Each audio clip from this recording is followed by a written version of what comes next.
notre parachat Chaye Sarah. D'accord? La semaine dernière, c'était quoi? Parachat Vayera. Donc, ce qu'on va dire, c'est un peu à cheval entre les deux parachiotes. On voit dans le Midrash, dans Parachat Vayera, un Midrash très intéressant, après la Kedat Yisrak, après que Abraham revient du sacrifice de Isaac, d'accord? Vous connaissez l'histoire? Où Hachem va dire à Abraham, prends ton fils et va l'élever en sacrifice.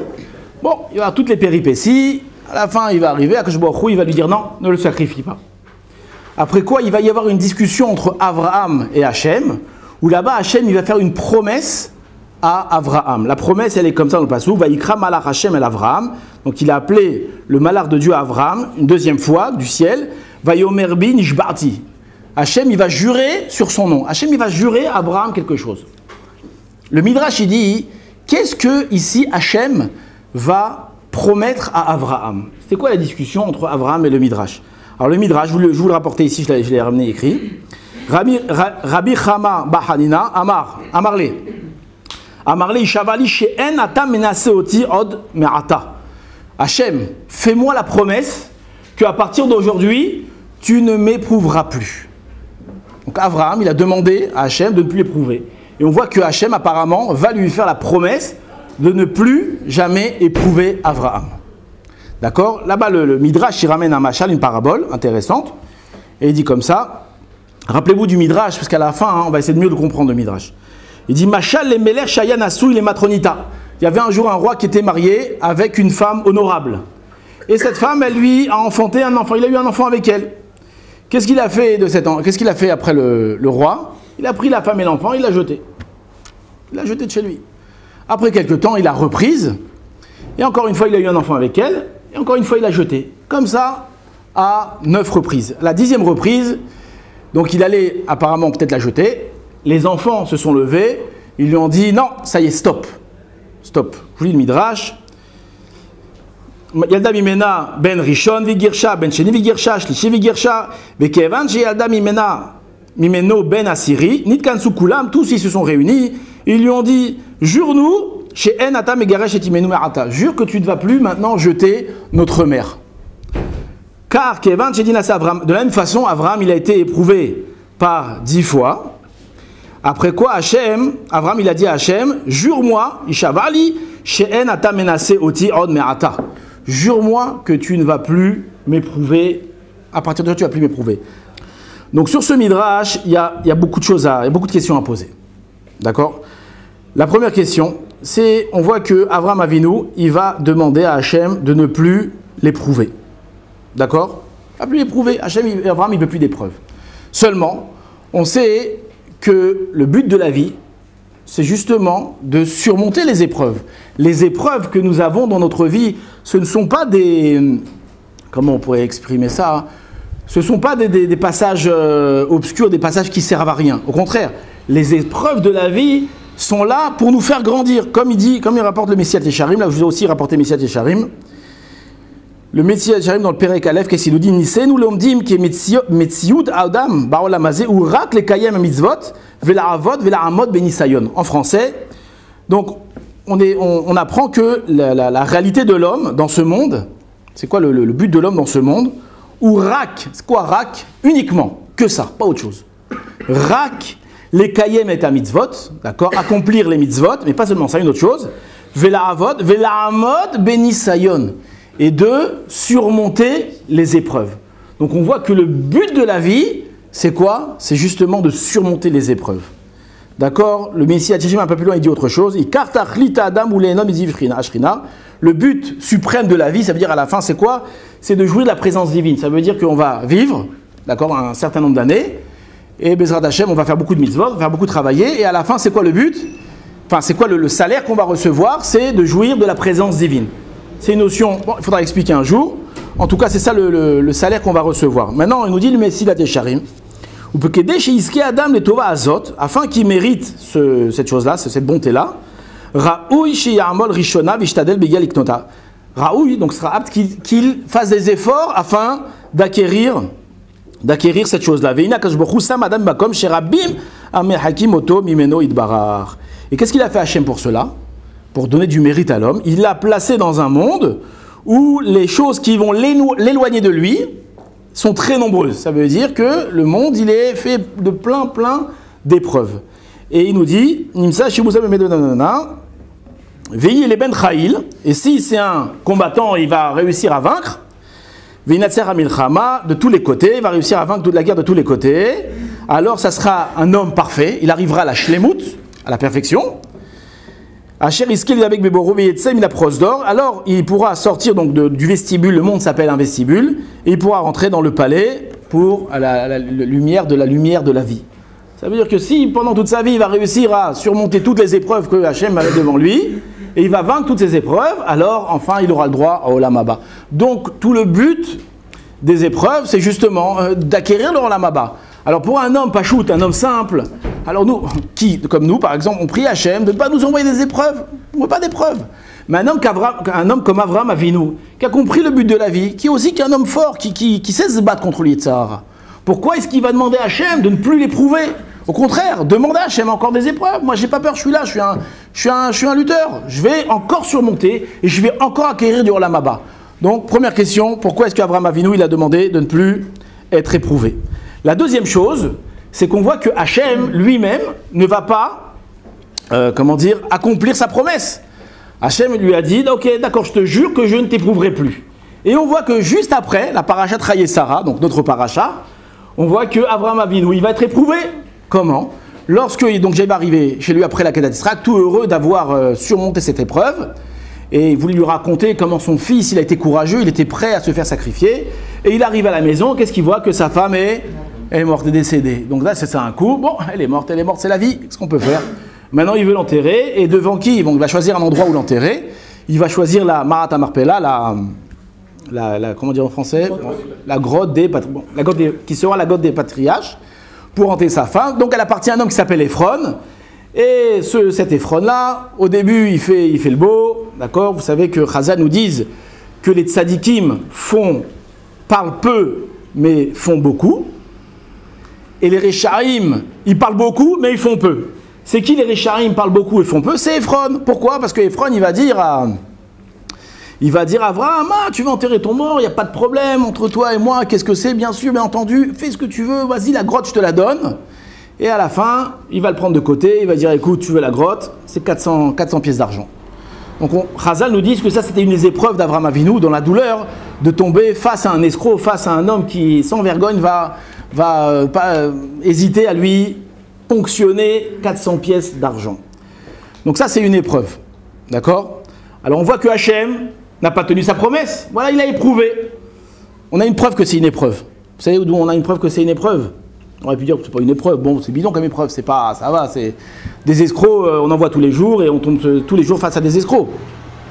Dina envoie dans Parashat Vaera. Juste une petite parenthèse dans Parashat Vaera, pas Vaïera, Vaera dans Shemot, où lorsque Moshe va aller chez Pharaon, on va lui demander de libérer le peuple. Qu'est-ce qu'il va faire Pharaon? Il va, plutôt que de libérer le peuple, va rajouter des travaux à Israël. Et là, Moshe Rabbeinu, il va sortir du palais de Pharaon, il va être choqué. Il va dire, Hachem, mais pourquoi tu fais du mal à ce peuple? Je comprends pas, pourquoi tu leur fais ça? Tu m'envoies pour les libérer, et toi, au contraire, tu viens leur rajouter du travail. Donc, Moshe Rabbeinu va se plaindre. Et là, à ce moment-là, Hachem, Rashi rapporte sur ce pasouk-là, il va dire, Chaval Davdin, dommage sur ceux qui sont morts. À qui il fait allusion? Il parle d'Avraham Avinu. Il dit Avraham Avinu, moi je l'ai éprouvé. Quand je l'ai éprouvé, il n'a jamais levé la tête, il ne s'est jamais plaint. Et c'est quoi la Barachi nous ramène, le Midrash, qui dit à quelle épreuve il fait allusion? Lorsque Avraham Avinu il a perdu sa femme, il a voulu l'enterrer et que face à lui il y avait un homme qui s'appelait Ephron qui a voulu l'escroquer. Avraham Avinu, il ne s'est pas plaint vers Hachem. Il a dit mais c'est quoi ça que tu m'envoies? C'est quoi ça? Il ne s'est pas plaint. Il a baissé la tête, il a surmonté l'épreuve. Et tu vois, Avraham Avinu, comment c'est un grand personnage. Il avait des épreuves, il ne se plaignait pas. Et toi, maintenant, un petit truc, tu commences à te plaindre. Donc là, on voit de ce Chazal, de cette parole de Chazal, que ça, c'était une épreuve que Avraham Avinu avait. Je vous pose une troisième question. On parle par rapport à Kedat Yitzhak. On parle donc de la Kedat Yitzhak qui a marqué, ou comment c'est écrit dans le Passouk, juste avant Kedat Yitzhak, Ve'ah Elokim Nissa et Avraham, que Hachem, il va éprouver Avraham. D'accord? Combien d'épreuves Avraham a eu dans sa vie? 10 épreuves. D'accord? Et là, il y a marqué Ve'ah Elokim Nissa et Avraham. Hachem, il va éprouver Avraham. on comprend du langage qu'apparemment, le Akedat Yitzhak, le sacrifice d'Isaac, c'était la seule épreuve qu'Avraham Avinu il a eu dans sa vie. Donc on voit qu'il y a encore une autre contradiction, c'est qu'on sait qu'il y a eu 10 épreuves. Même le Midrash, il nous dit que l'histoire de Sarah, de Ephron, c'était une épreuve. Mis à part, il y a Urkazdim, lorsque Nemrod va prendre Avraham et va le jeter dans une fournaise ardente. Ça aussi, c'était une épreuve qu'Avraham il a eu, etc., etc. Il y a eu beaucoup d'épreuves.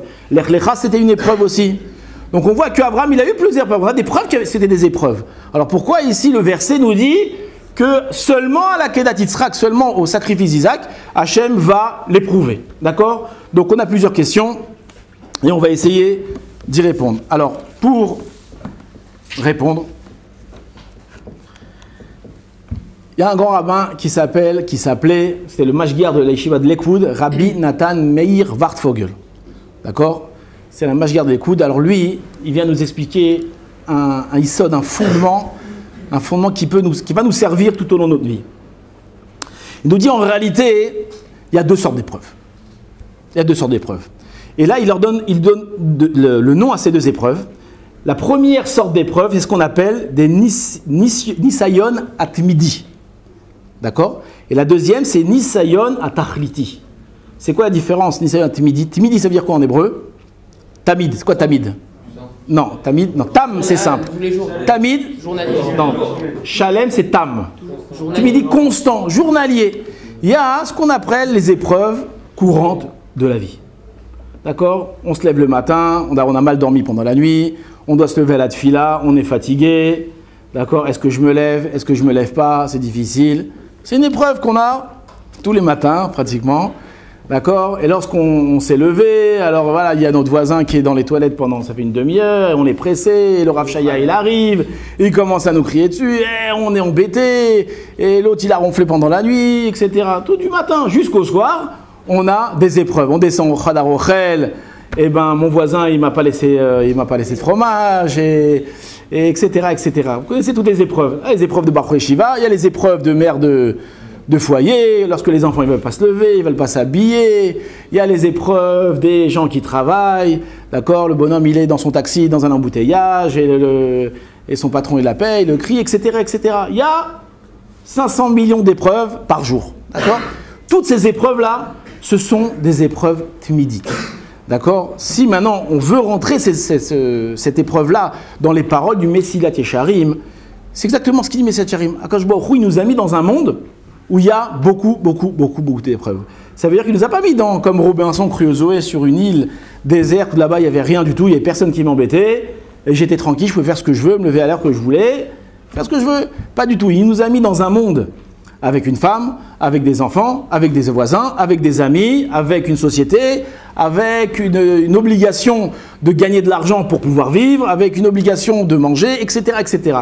C'est-à-dire qu'il nous a mis 25 millions de possibilités d'être éprouvés chaque jour. La femme et les enfants, c'est une épreuve? Tout est une épreuve. Oui. La femme et les enfants, c'est une épreuve, bien entendu. Celui qui a une femme méchante, c'est une épreuve terrible. Oui. Celui qui a des enfants qui, chas v'shalom, quittent le chemin, c'est aussi une épreuve terrible. Etc., etc. Tout est épreuve, tout est épreuve. En réalité, tout est épreuve. Parce que ton voisin, ta chavruta, tout est une épreuve. En tout cas, encore une fois, il y a épreuve et il y a épreuve. On va voir ce que ça veut dire, les épreuves timides. Donc toutes ces épreuves-là, en réalité, ce sont des épreuves qui vont m'aider à grandir dans la vie. C'est des épreuves qui vont forger mon caractère. D'accord? Si au fur et à mesure, j'arrive à surmonter toutes ces épreuves, à la fin, j'arriverai donc à la shlemut, à devenir un homme parfait, comme nous dit le Messilat Yesharim. Je vous donne un petit exemple, je crois qu'on avait déjà ramené cet exemple-là. Il y a un prophète qui s'appelle Shmuel, d'accord, qui est enterré juste là. C'était qui son père à Shmuel? Elkana. D'accord? Là-bas, le Midrash, il nous raconte que Elkana, c'était donc le Gdolador, le grand de la génération. Mais avant de venir le grand de la génération, le Midrash, il a un langage très intéressant. Il a marqué que cet homme-là, il a grandi dans sa maison, après il a grandi dans sa ville, après il a grandi dans son pays. Et on voit que ça commence par quoi? Il a grandi dans quoi? Dans sa maison. Ça veut dire qu'avant de devenir un grand personnage, d'accord, de diriger leur âme Israël, c'était un homme comme tout le monde, d'accord? Et il avait des épreuves qu'on a dans sa maison. Les épreuves avec il avait plusieurs femmes, lui, il avait 2 femmes.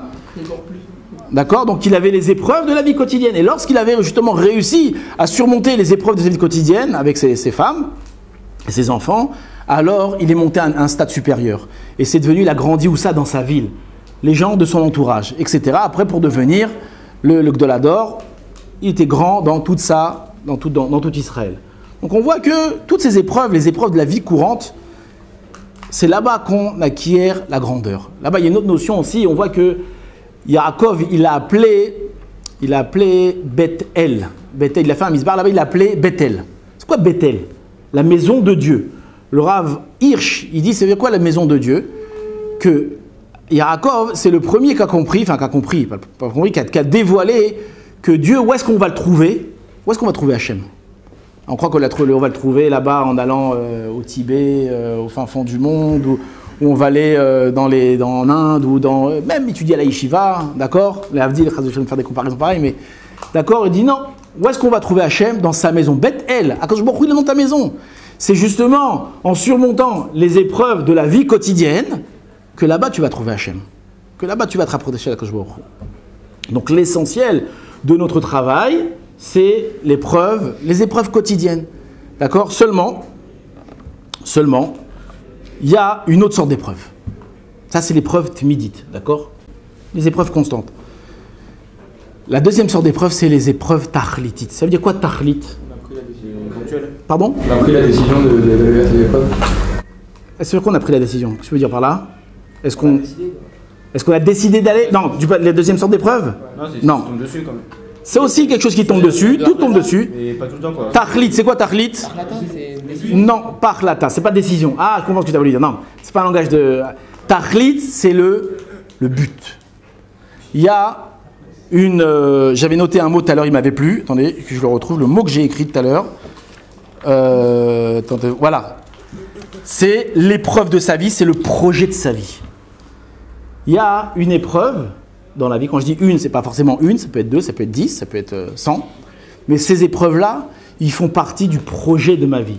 C'est toujours, on raconte, on dit que l'homme, il vient dans cette terre pour une certaine mission, etc. Bon, ben apparemment, c'est vraiment comme ça. C'est que chacun, dans la vie, il a un projet. Il a un tachlit. D'accord? Et ce tachlit-là, déjà, il faut savoir, le Rambam, le Rav, il ramène une chose intéressante. Il dit, il faut savoir d'abord, en réalité, il n'y a pas qu'un seul tachlit, il y a plusieurs tachlits. D'accord? Il y a un essentiel qui est distinct de chacun, mais il y en a un qui est commun à tout le monde. C'est quoi? C'est le Limud Torah.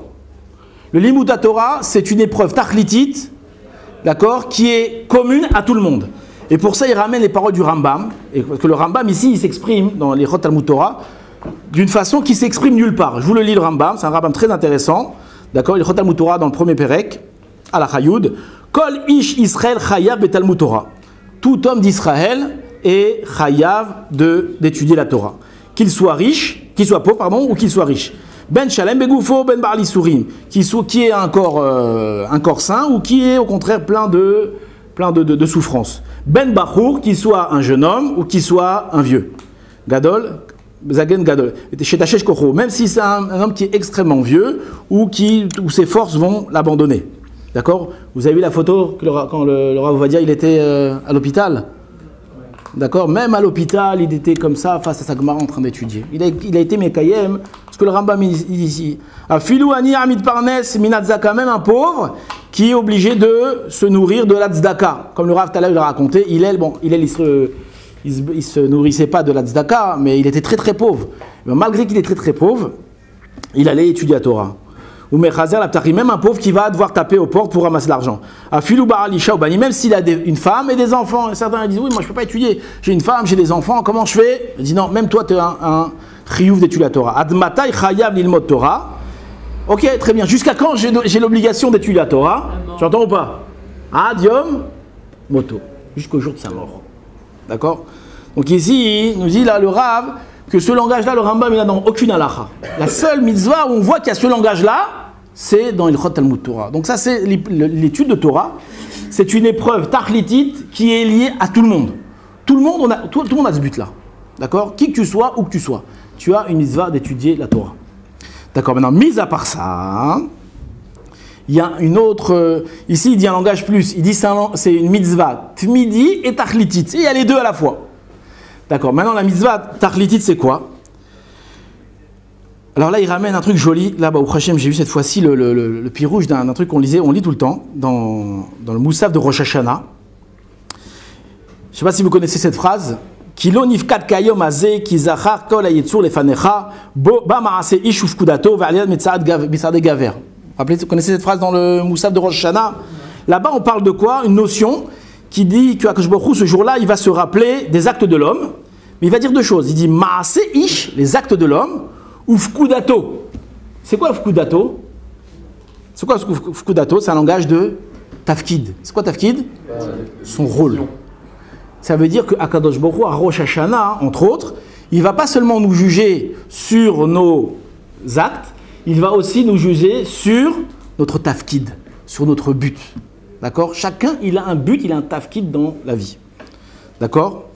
Et là-bas, on ramène un exemple où dit, il se peut qu'il y a deux bonhommes qui ont fait exactement la même avéra. Un, il sera puni gravement, et il sera puni moins gravement. Pourquoi? Quelle différence entre les deux? Ils ont fait la même chose. Il dit non, celui-là, d'accord, la avéra qu'il a fait, la faute qu'il a fait, elle est liée avec son tafkid, elle est liée avec son but dans la vie. Tandis que l'autre, c'était une avéra, mais c'est pas lié avec son tafkid. Et pour ça, je vous amène un exemple. La Gemara dans ma Maseret Yoma, si je ramène le petit truc pour aller plus vite. La Gemara dans ma Maseret Yoma, elle nous parle de deux rois. D'accord? Il y a eu deux rois, les deux premiers rois d'Israël. C'était qui les premiers rois d'Israël? Shaoul le premier, le deuxième, David. La Gemara nous dit ici, voilà, Shaoul ba'hat ve'altalo, ve David be'shtaim ve'lo altalo. Shaoul, il en a fait une et ça lui était fatal. David, il en a fait deux et ça n'a pas lui été fatal. De quoi on parle? Shaoul be'hat maï, de quoi on parle? On voit que Shaoul, c'était un roi très très tzaddik. D'accord? La Gemara, elle raconte qu'il n'a pas fauté depuis sa naissance jusqu'à la fin de sa vie, il n'a pas fauté. Il a fait une seule faute dans sa vie. C'était quoi cette faute-là? C'est la faute avec Agag. Agag, c'était le roi de Amalek. Lorsque Hachem va dire à Shmuel le prophète, va dire à Shaoul de rentrer en guerre contre Amalek. Vous savez que le Ham Israël va se battre 3 fois contre Amalek. 3 fois? 2 fois, 3 fois. 3 fois, 3 fois. 3 fois. Une fois Yoshua, une deuxième fois encore Yoshua, une troisième fois... 2 fois, 3 fois, j'ai un doute, je ne me rappelle plus. En tout cas, 2 fois, ouais. Bon, je crois que c'est 2 fois. La deuxième fois, c'était ici, lorsque Shaoul va se battre contre Amalek. Donc, il va faire la guerre contre Amalek, il va exterminer toute cette nation impie. Seulement, qu'est-ce qu'il va avoir? Il va y rester du bétail. Le peuple va venir dire à Shaoul, c'est dommage, il y a plein de bétail. Pourquoi est-ce qu'on va tuer ce bétail? Viens, on le garde et on l'offre en sacrifice à Hachem. Alors, donc, c'est ce qu'il va faire. Après quoi, Shmuel donc va venir voir si le travail a bien été fait. Et qu'est-ce qu'il va voir là-bas? Il va voir que le roi de Amalek, Agag, n'a pas été tué. Et aussi, il y avait tout ce bétail qui était encore vivant. Et Shmuel, il va commencer à crier sur Shaoul. Il dit, mais c'est quoi ça? Tu n'as pas accompli la mitzvah de Dieu? Qu'est-ce qu'il va lui répondre, Shaoul? Regardez le verset, qu'est-ce qu'il dit? J'ai craint le peuple. Pourquoi j'ai fait ça? Parce que j'ai craint le peuple. Et donc, qu'est-ce que j'ai fait? J'ai écouté sa voix. D'accord? Donc, un roi qui craint le peuple. Est-ce que c'est un roi? Ben non. Un roi, il n'a pas à craindre le peuple. Un roi, c'est un roi. Un roi, c'est pas un homme politique. C'est pas un homme qui doit écouter les sondages, qu'est-ce que je dois faire, qu'est-ce que le peuple veut. Un roi, il a un pouvoir absolu. On ne parle pas des rois de Louis XIV et des rois un peu fatigués. On parle ici de rois d'Israël qui ont été oints, qui ont été choisis par Dieu. C'est-à-dire que Shaoul, c'était pas un simple bonhomme qui s'est fait roi, qui a fait une révolution et est devenu roi, pas du tout. C'est un homme simple que Hachem, il a dit à Shmuel, il dit, va, cet homme-là, va le oindre, c'est lui qui va être roi. Donc je vois il sait qui c'est. D'accord? Donc si moi je t'ai mis roi, c'est pour diriger l'armée Israël. Et toi, qu'est-ce que tu me dis maintenant que tu as craint le peuple? C'est quoi cette histoire? À cause de ça, Shaoul va perdre la royauté. Elle va passer à qui? À David Améler. Maintenant, David Améler aussi, lui, il va faire dans sa vie certaines fautes, entre autres 2 fautes. Après, la Gemara, ici, dans Yoma, elle ramène d'autres fautes, sans entrer dans tous les détails. C'est pas important pour nous. C'est quoi les 2 fautes? La première, c'est Ouria. Ouria, vous connaissez l'histoire de Ouria? Ouria, lorsque David va tuer Goliath. Non, mais je vais trop loin en arrière. Mais je vous raconte, c'est joli quand même. Lorsque David va tuer Goliath, il va vouloir lui couper la tête. Donc, qu'est-ce qu'il a voulu? Il a voulu prendre l'épée de Goliath pour lui couper la tête, mais il n'arrivait pas. Il y avait un mécanisme qui empêchait de sortir l'épée de son fourreau, comme ça on dit. Et là-bas, il y avait le porteur d'armes de Goliath. Et qu'est-ce qu'il va lui dire? Il lui dit, aide-moi à ouvrir le fourreau. Qu'est-ce qu'il va lui dire, le porteur d'armes? Il lui a dit, si je te montre comment est-ce qu'on fait pour ouvrir, pour prendre l'épée, est-ce que tu me permettras de me convertir et d'épouser une Bat Israël, de me marier avec une juive? Qu'est-ce qu'il a dit David Améler? D'accord. Et donc il va lui ouvrir comme ça, et David Améler va lui couper la tête. Qui était cet écuyer? C'était Uri Achiti, d'accord? Maintenant, Uri Achiti, avec qui il va se marier? Avec une femme qui aurait dû être la femme de David Améler. C'est quoi l'histoire? Là-bas, le Midrash, il fait une remontrance à David Améler. Il dit, c'est quoi cette histoire? Qu'est-ce que tu lui dis oui à celui-là? Tu sais d'où il vient, ce mec-là? D'accord? Un écuyer, tu lui promets une Bat Israël. Il dit, Chayecha David, sur ta vie, David, que c'est ta femme qui va prendre. D'accord? Qu'est-ce que les benotes Israël, les filles juives, elles sont FKR, elles sont... Comment on dit FKR? Elles sont abandonnées, on les distribue comme ça, n'importe qui. Hachem, comme ça, le Midrash, il dit sur David Améler. Qu'est-ce qui va se passer? Donc, Uri Achiti va se marier avec une femme qui s'appelle Bathsheba. Et un jour, on raconte que David Améler va voir cette femme, il va vouloir la prendre, il va vouloir la prendre pour femme. Après, on va lui dire, mais non, cette femme-là, elle est mariée.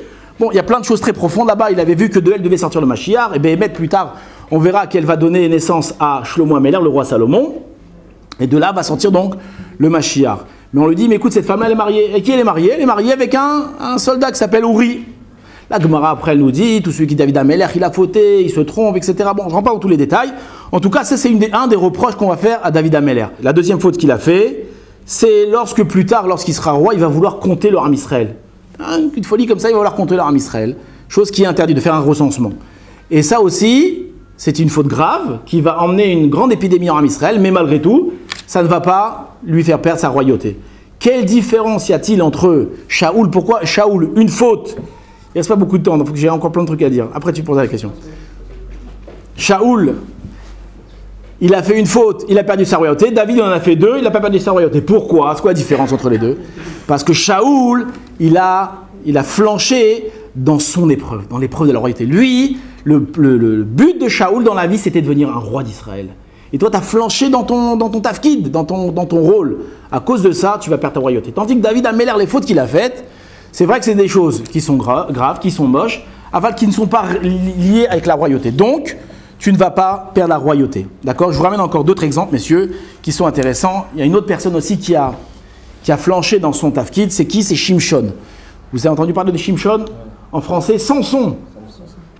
Samson, vous savez comment est-ce qu'il est né? Bon, je ne rentre pas dans tous les détails. En tout cas, Shimshon, c'était un nazir. C'est quoi un nazir? C'est quelqu'un qui devait se préserver de boire du vin, de se couper les cheveux, d'accord? Et mis à part ça, c'est un nazir par définition, c'est un homme saint. C'est un homme qui doit faire attention à la sainteté.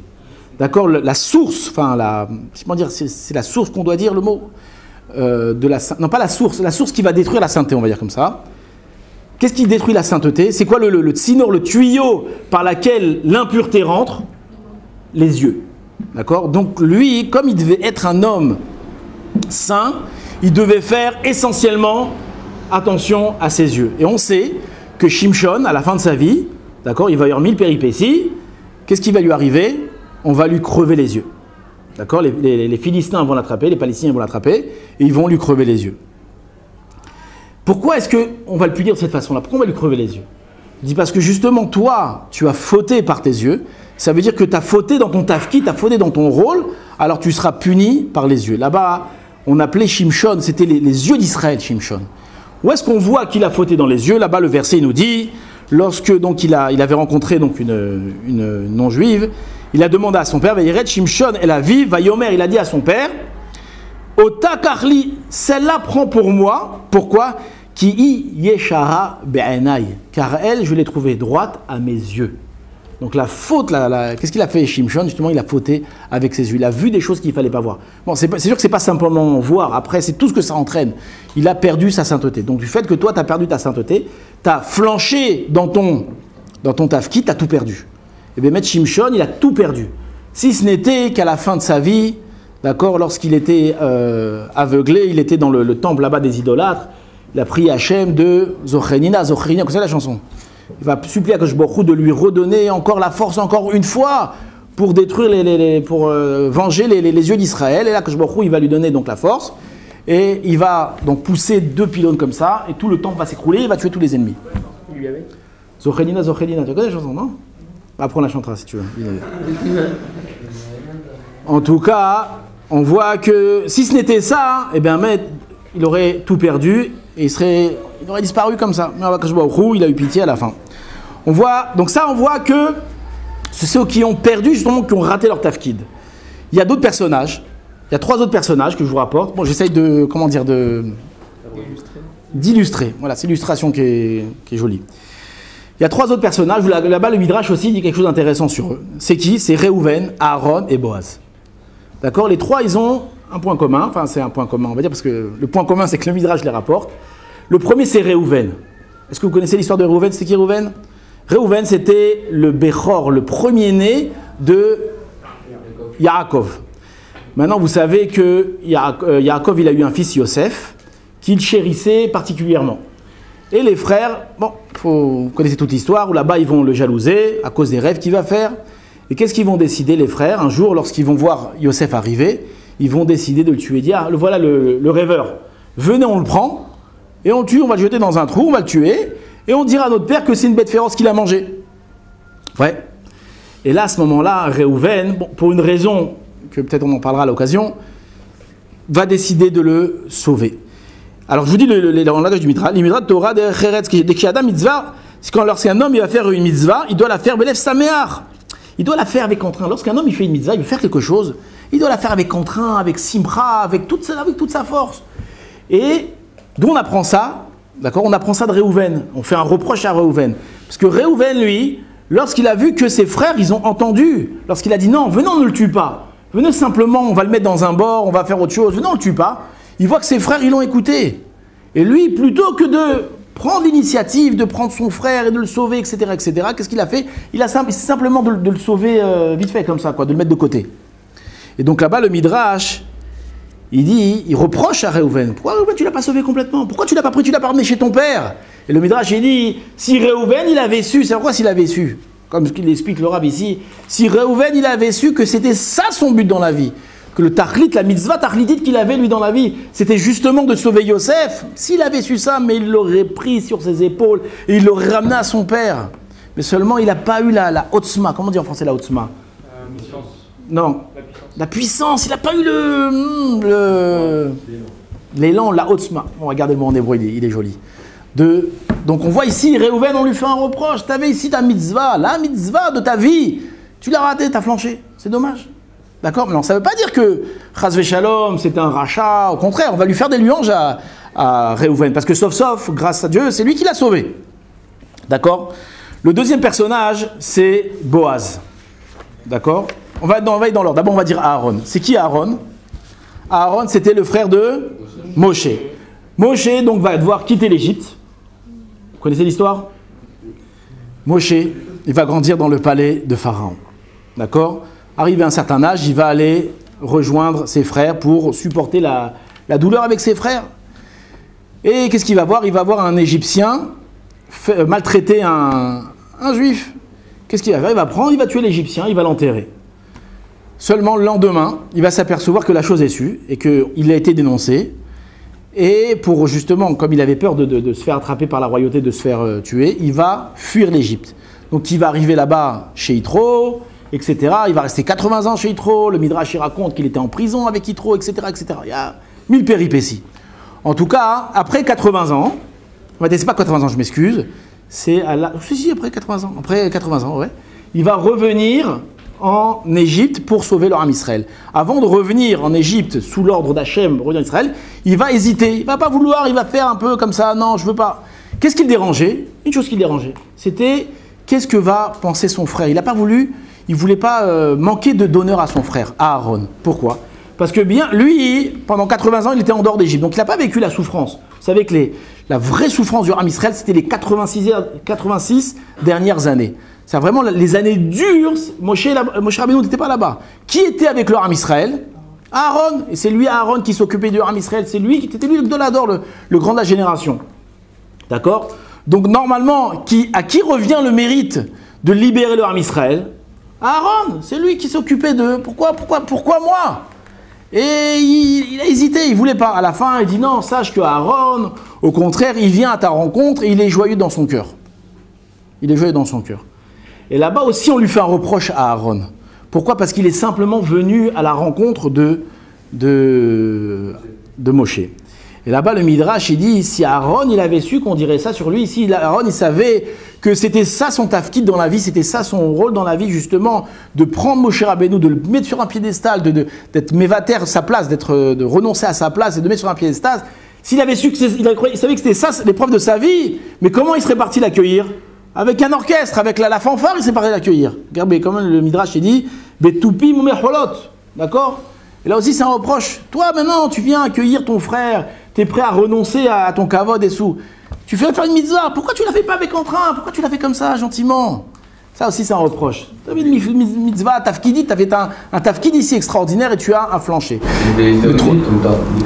Malgré tout, on lui reproche pas réellement d'être pas devenu avec la fanfare. Il n'y a pas de fanfare. Mais d'avoir mis plus d'entrain dans cette mitzvah-là. D'accord? Et là, le troisième, c'était Boaz. Boaz, vous connaissez Boaz?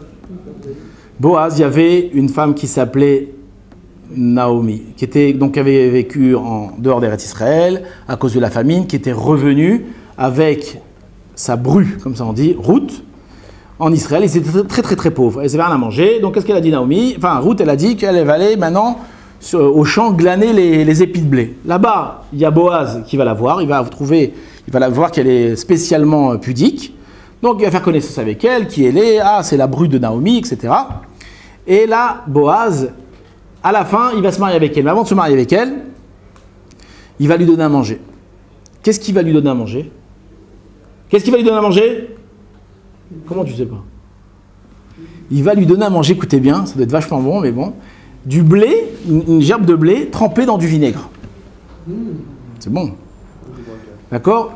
Et grâce à ça, alors il va raviver Ruth, et grâce à ça, Ruth, elle va se lier à lui, et grâce à ça, ils vont se marier et ils vont avoir un enfant. C'était qui cet enfant-là? Ça va être le père de la royauté, le père du Mashiach. Et de lui, il va sortir encore d'autres enfants, etc., etc. Et d'eux vont sortir David Améler. Ruth, c'était la grand-mère ou l'arrière-grand-mère de David Améler. Maintenant, lui, Boaz, le Midrash, il dit, mais s'il avait su Boaz, mais c'est pas du vinaigre trempé du blé dans le vinaigre qu'il aurait donné, il aurait donné à manger un festin, s'il savait que c'était ça, qu'elle est l'allié, que grâce à ça, il allait construire la royauté d'Israël, mais il aurait fait beaucoup plus. D'accord? Donc encore une fois, on fait reproche à Boaz que la mitzvah que tu avais une mitzvah extraordinaire dans les mains et tu ne l'as pas accomplie comme il fallait l'accomplir. C'est un mitzvah tafkid. D'accord? Malheureusement, il ne reste plus beaucoup de temps, donc on doit se dépêcher. Pour revenir à Avraham Avinu, messieurs, Avraham Avinu, donc comme on a compris, les épreuves timidites, d'accord, c'est pas ça qu'il a demandé, les épreuves de la vie quotidienne, c'est pas ça qu'il a demandé à Avraham Avinu qu'on arrête de lui envoyer. Parce que ça, il comprend que ça qui fait grandir la vie, etc. D'accord? Akadosh Baruch Hu aussi n'a pas renoncé à lui envoyer, parce que bon, c'est le but de la vie. S'il n'y a pas d'épreuve dans la vie, alors t'es quoi? T'es un robot, tu fais rien. Entre parenthèses, de ça on doit apprendre qu'on ne doit pas avoir peur des épreuves. D'accord? Quand il y a une galère qui tombe sur la tête, faut pas croire que cette galère-là, ce temps qui va durer, que galère, c'est un moment noir de ta vie que tu dois couper, qui sert à rien et que tu dois... Non, ce moment-là, c'est lui qui va te faire grandir. D'accord? C'est ça qui va te faire grandir. C'est justement lorsque tu es en colère que tu ne dois pas te mettre en colère. Comprenez? C'est facile de ne pas se mettre en colère quand tout va bien. Ouais. C'est quand est-ce qu'on a la misère de ne pas se mettre en colère? Quand on a envie de se mettre en colère. C'est ici la misère, elle est. Quand l'épreuve, elle vient, je ne dois pas me mettre en colère. Etc. D'accord? De ne pas se venger, de ne pas faire du mal, d'aimer son prochain, de ne pas... Etc. etc. Quand est-ce qu'on doit accomplir ces mitzvot? Pas quand tout va bien. Quand tout va mal. Quand justement, là j'ai l'épreuve, là je dois bien me comporter. D'accord? Il ne faut pas avoir peur des épreuves. Ah, on n'est pas comme Abraham au niveau de demander les épreuves, chas v'shalom, on ne veut pas d'épreuves. Quand elles sont là, il faut les assumer et pas avoir peur de grandir avec elles. D'accord? Donc, pour revenir à Avraham Avinu, vite fait, je vais déborder de 5 minutes, messieurs, je m'excuse. Hein. Je suis obligé, sinon on rate l'essentiel. Avraham Avinu, donc c'est pas ce genre d'épreuve-là qu'il demandait. C'est quoi l'épreuve qu'il ne voulait plus avoir? C'est une épreuve comme la Hakeda. La mitzvah de Avraham Avinu, c'était quoi? C'est la mitzvah tachlitit. C'était quoi? de construire la Emouna. C'est la Emouna que nous avons aujourd'hui. De qui on l'a reçue? De Abraham. C'est Abraham qui a mis dans nos gènes la Emouna. C'est de lui qu'on a cette Emouna-là. Donc lui, il a eu toute sa vie des épreuves. Et toutes ces épreuves, elles tournaient autour de la Emouna. Lorsque Nimrod, lorsque Abraham, il va commencer à dire qu'il y a un Dieu unique, qu'est-ce qu'il va faire Nimrod? Il dit, ah, s'il y a un Dieu unique, mais très bien, c'est ce que je vais faire. Ou tu te procèdes dans une idole, ou bien je te prends et je te jette dans une fournaise ardente. Qu'est-ce qu'il va faire Abraham Avinu? Sans hésiter, il va accepter qu'on le jette dans une fournaise ardente. Là, il va avoir un miracle extraordinaire, il va être sauvé. En tout cas, toute sa vie, il va avoir que des épreuves comme ça, Abraham Avinu. Des épreuves de Emouna. Et c'est des épreuves qui ébranlent. En réalité, toutes ces épreuves-là, c'était des épreuves pour le former.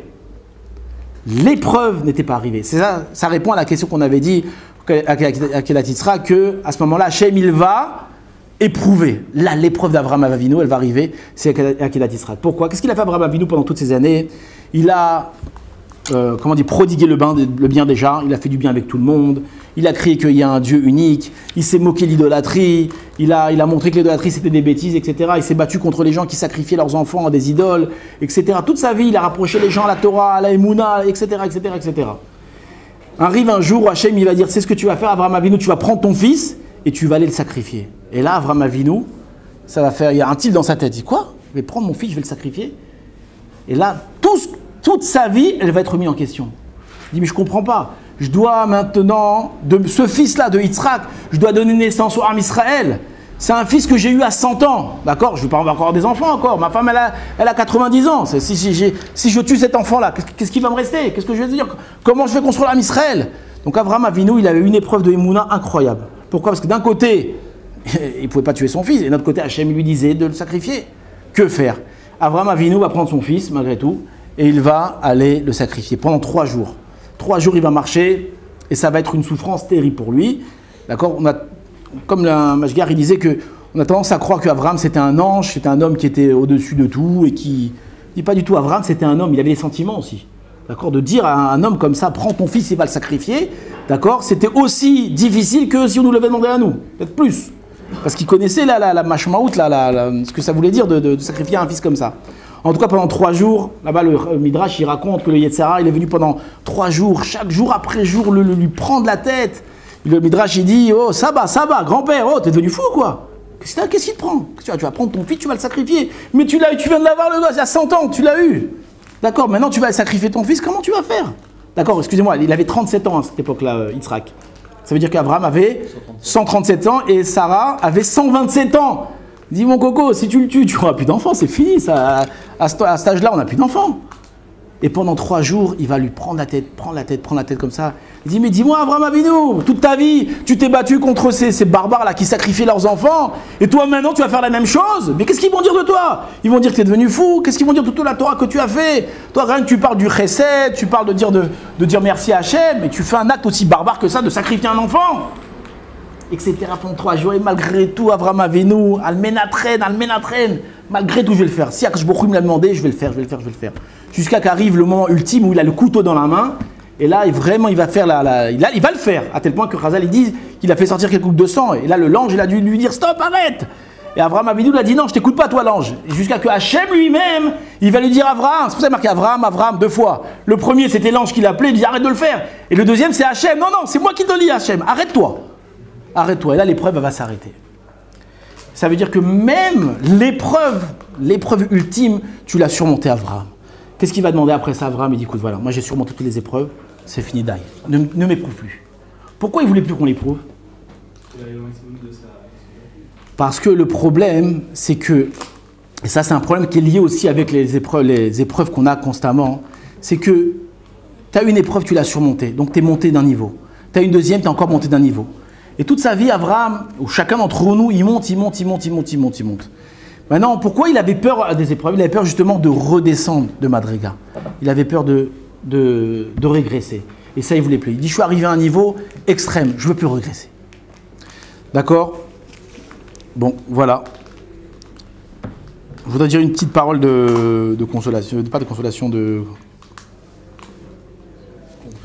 conclusion. Bon, pour répéter ce qu'on a dit, il ne faut pas avoir peur des épreuves. Ça, c'est par rapport aux épreuves timides. Quand il nous arrive une galère, alors il faut la surmonter. Et mis à part ça, il faut se chercher. Un homme, il doit se chercher. Le Gaon de Vilna, il dit que si un homme il veut savoir pourquoi il est venu dans ce monde, alors il doit voir, il doit chercher où est-ce que le Yetzer Hara il m'attaque le plus. Ça c'est une chose. Un truc aussi je voudrais dire, c'est que l'épreuve de la vie, c'est pas forcément une épreuve extraordinaire, une épreuve de super-héros, de faire un truc extraordinaire. Des fois simplement, si Hachem il m'a créé un homme simple, avec des moyens simples, etc., peut-être que mon épreuve c'est simplement grandir ma famille de façon équilibrée, ça peut être ça.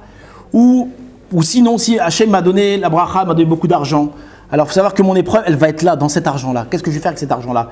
Est-ce que je vais aller acheter des yachts et me balader sur la plage à Miami? Ou est-ce que non, au contraire, avec cet argent-là, je vais faire du bien? Si Hachem m'a donné un don, d'accord, comment est-ce que je vais utiliser ce don? Est-ce que je vais l'utiliser dans la voie de Dieu ou est-ce qu'au contraire, je vais l'utiliser autrement? D'accord, on verra que l'histoire, pas l'histoire, la vie, elle va nous emmener dans toutes sortes de chemins. Il faut savoir que par rapport aux choses qu'on va voir, peut-être viendra un jour où on va dévoiler justement ce tafkid. Je raconte une toute petite histoire, vraiment une minute d'histoire. Le Rav Eliashiv Alav Shalom, même le Rav Ovadia, on raconte sur les deux grands rabbanim qui nous ont quittés là, ces 2 dernières années, que les deux ils avaient des femmes exceptionnelles. La femme du Rav Eliashiv, une femme exceptionnelle. Il y a plein d'histoires sur elle. La femme du Rav Ovadia, une femme exceptionnelle. Et on voit que lorsque vous lisez l'histoire sur ces femmes-là, on voit qu'elles ont compris, c'est extraordinaire de voir ça, quel était leur but dans leur vie. Elles ont compris qu'elles s'étaient mariées avec le Gdolador et que justement leur tafkid dans leur vie, c'est de leur donner la possibilité d'étudier, de grandir en Torah le maximum. Bon, on n'a pas le temps malheureusement, il y avait des histoires, j'aurais pu vous raconter des histoires pour les deux. Je raconte encore un autre truc par rapport au Rav Ovadia, c'est extraordinaire parce que la dernière photo qu'on a de lui, c'est lorsqu'il est allongé, assis sur son lit d'hôpital en train d'étudier. En vérité, ça vient montrer que cet homme-là, il a compris c'était quoi le but de sa vie. D'accord? Il aurait pu faire, c'est un homme qui était un génie, il aurait pu faire 1 million de trucs dans la vie. Qu'est-ce qu'il a compris? Il a dit non, si Akadosh Baruch Hu, il m'a donné un sechel pareil, il m'a donné un cerveau pareil, c'est pour que j'étudie, pour que j'enseigne la Torah. Et toute sa vie, il a mis toutes ses forces pour étudier la Torah, jusqu'à la fin, jusqu'au dernier jour de sa vie. Je vous raconte encore une petite histoire qu'on m'a racontée, la Chaim m'a raconté une histoire que le Rav Katz de Pavé, il a raconté, très jolie histoire, pour voir le personnage qui il était, il connaissait toute la Torah dans tous les sens, le Rav Ovadia. C'était quelque chose, un gaon à dire tout sur tout. Et le Rav Katz, il raconte que un des fils du Rav Ovadia, il lui a raconté qu'un jour, sa mère, elle a dit au Rav Ovadia, il lui a dit, ouais, tu dois connaître ton numéro de téléphone. Tu connais pas ton numéro, tu dois connaître ton numéro de téléphone, c'est important. Tu vas quelque part, tu as besoin de connaître ton numéro de téléphone. Alors qu'est-ce qu'il a fait le Rav? Il a essayé de se rappeler de son numéro de téléphone, comme ça, se rappeler son numéro de téléphone. Et avec sa femme, il s'entraînait à se rappeler son numéro de téléphone pendant 2 jours. Et à la fin, alors nous, je ne m'en rappelle pas. Cet homme-là, il connaît toute la Torah dans tous les sens. Son numéro de téléphone, il n'était pas capable de comprendre, de retenir. Cet homme-là, il a compris que le tafkid de sa vie, que le cerveau qu'Hachem il m'a donné, ce cerveau-là, je dois le remplir que de Torah, pas d'autre chose. Chez Hachem, il est Bezrenu. Chazak ou Baruch.